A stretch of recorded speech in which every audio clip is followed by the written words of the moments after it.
I thought I had a marriage built on quiet stability, not fireworks, not movie-style romance, just routines that felt like safety.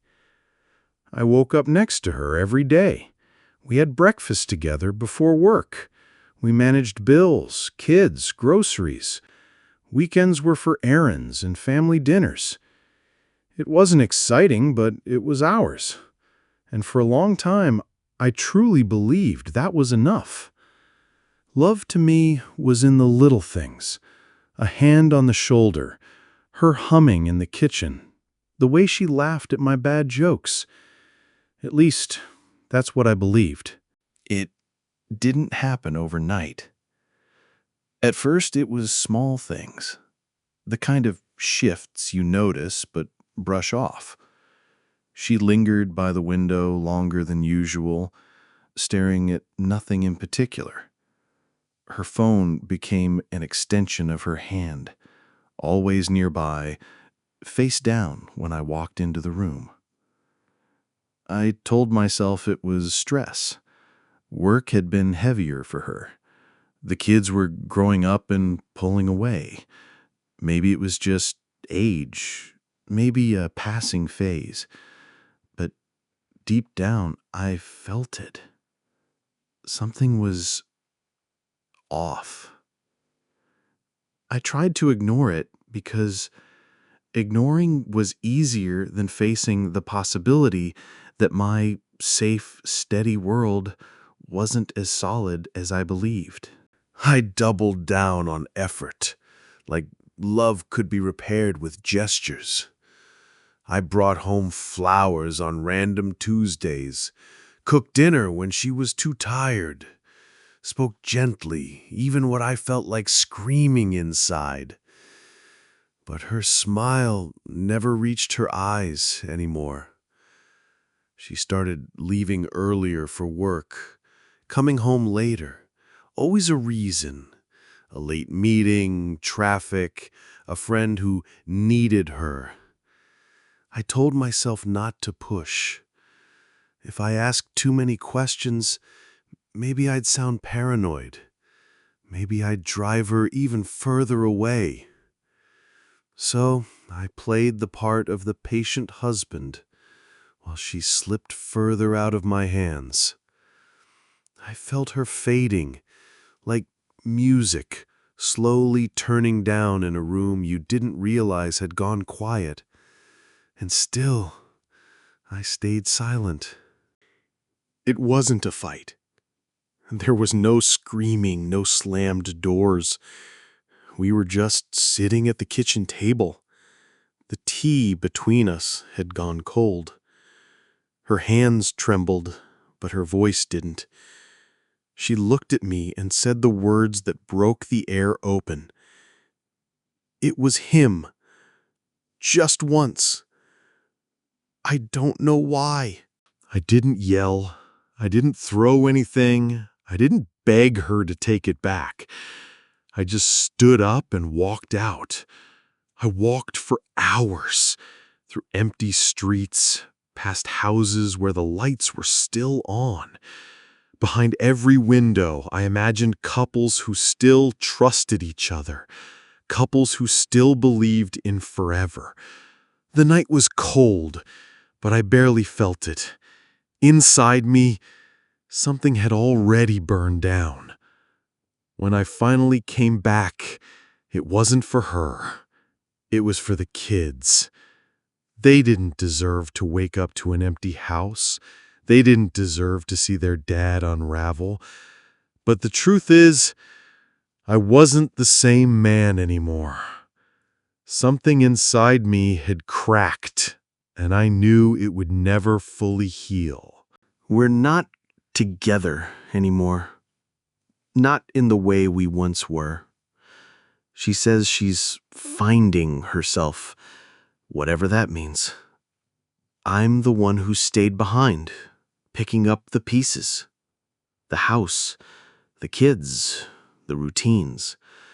All the things that used to give me meaning now feel like fragments of another life.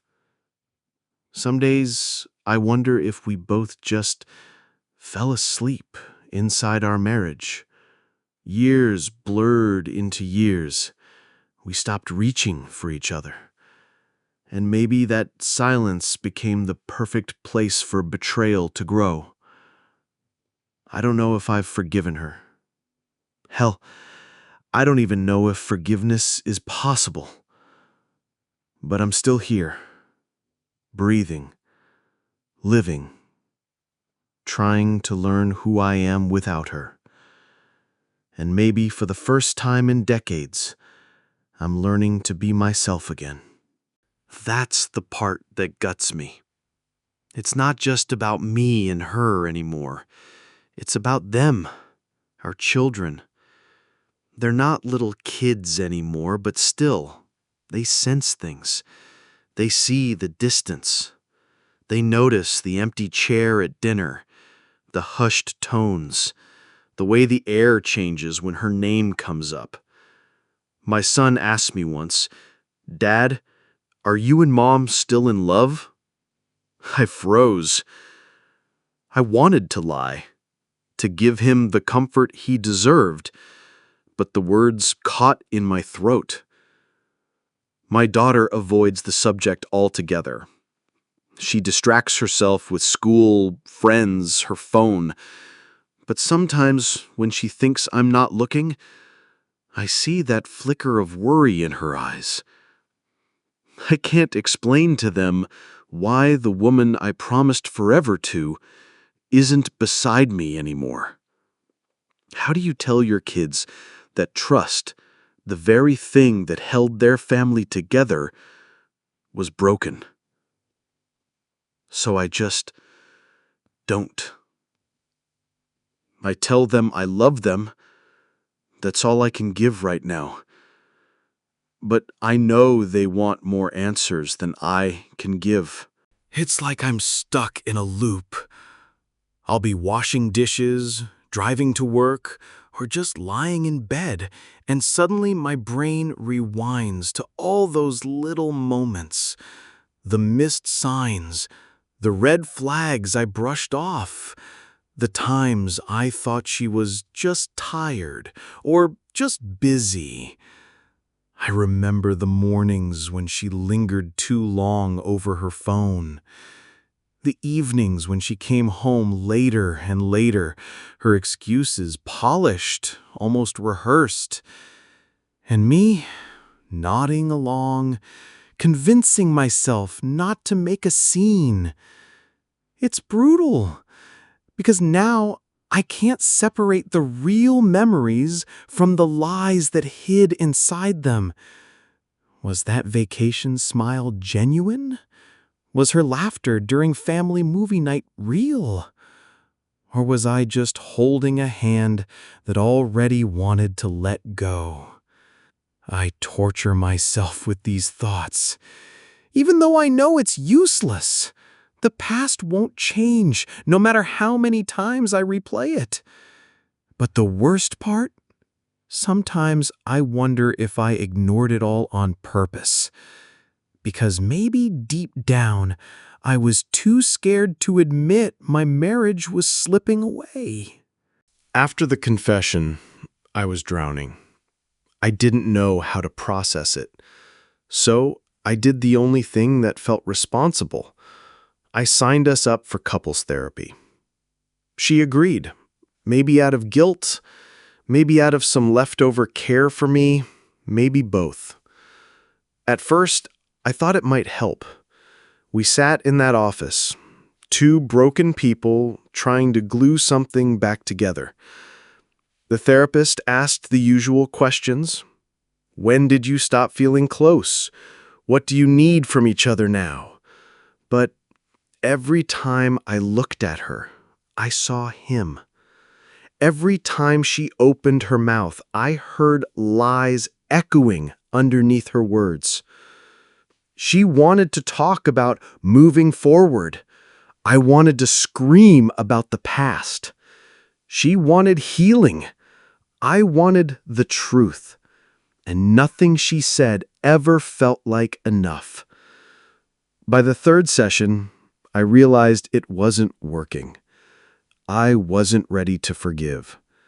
And she wasn't willing to carry the weight of what she'd done long enough for me to heal. So one day, I just didn't go back. And she didn't ask why. It was then I knew therapy wasn't going to save us. We were already too far gone. When the marriage felt like it was collapsing, I held on to the only thing that gave me purpose: the kids. They were still young enough to need me for everything, but old enough to notice the tension in the house. I didn't want them growing up thinking love looked like cold silence at the dinner table or tears behind closed doors. So I shifted all my energy. School runs, bedtime stories, soccer practice, late-night math homework. I became the parent who never missed a moment. If I couldn't save my marriage, maybe I could still give them stability.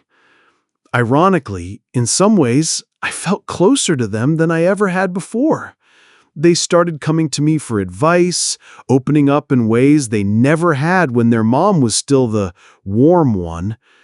It broke my heart because they shouldn't have needed to.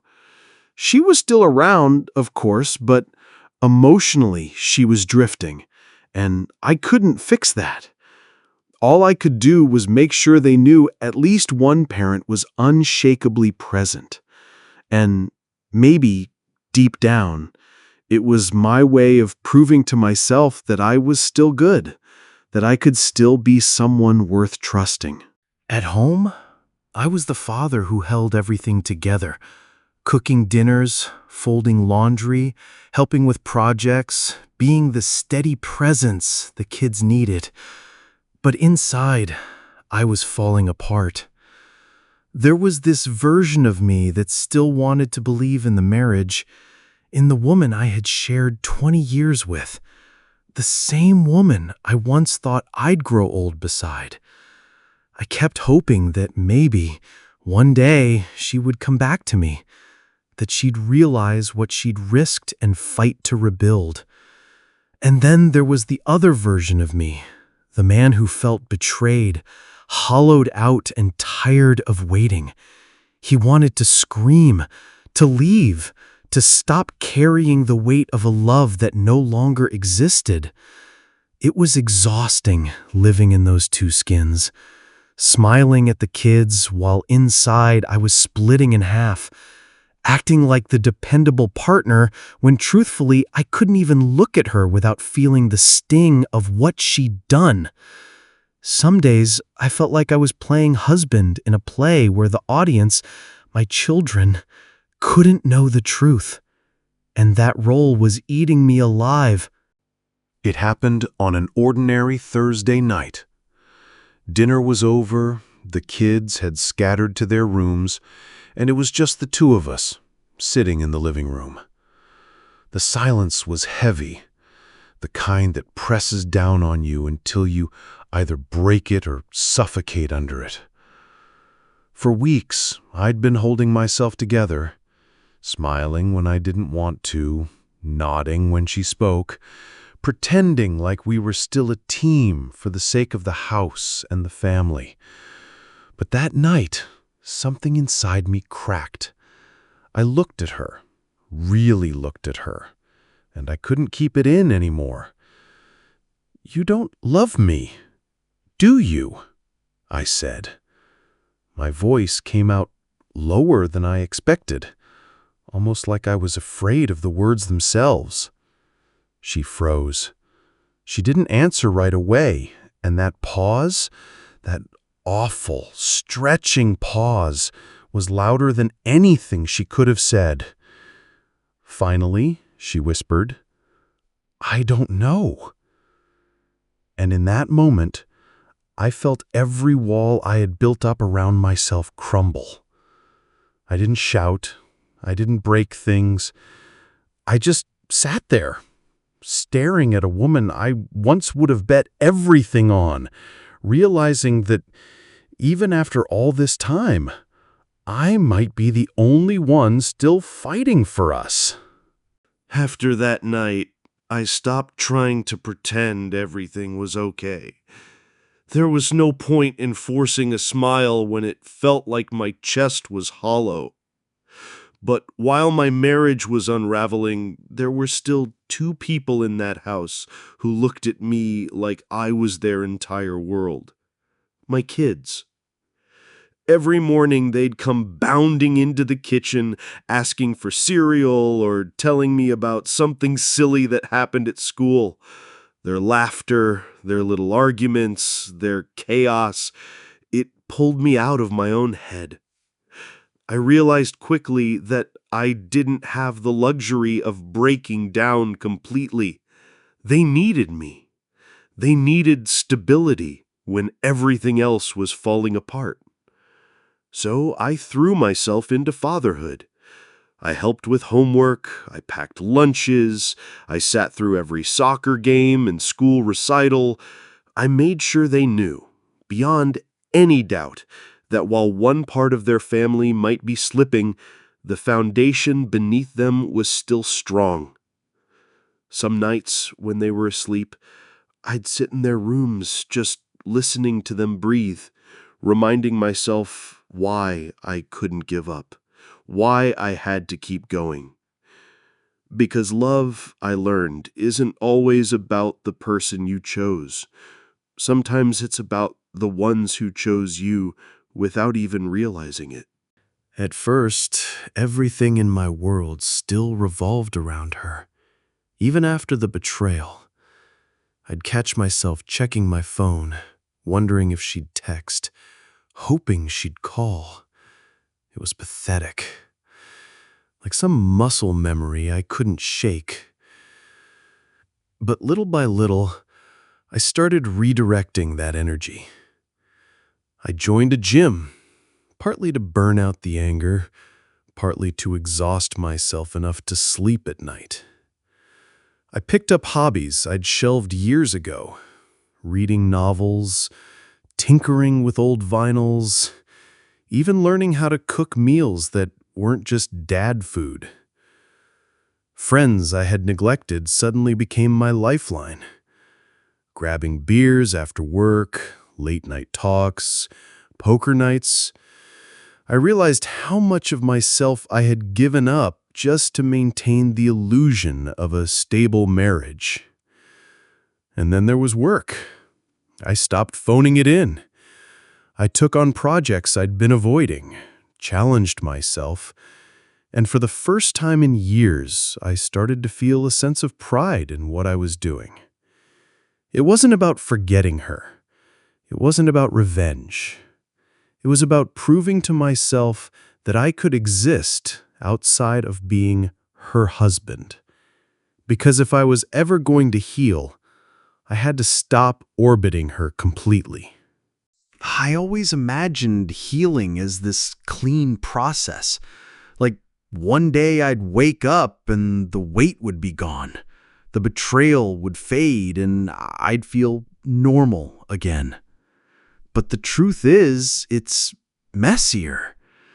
Some days I feel strong and free, like I've rebuilt myself from the ground up. Other days, a smell, a song, or even a quiet moment at night drags me right back to that kitchen table, her words echoing in my head. And yet, I'm okay with that now. Healing isn't erasing the past. It's carrying it, learning from it, and still choosing to keep moving forward. It's laughing with my kids, finding joy in small things, and realizing I'm capable of more than just surviving. I don't know if I'll ever be the same man I was before she said those words, but maybe that's the point. That man was blind. This man, broken and patched together, sees more clearly. I'm not healed, but I'm healing. And maybe that's enough.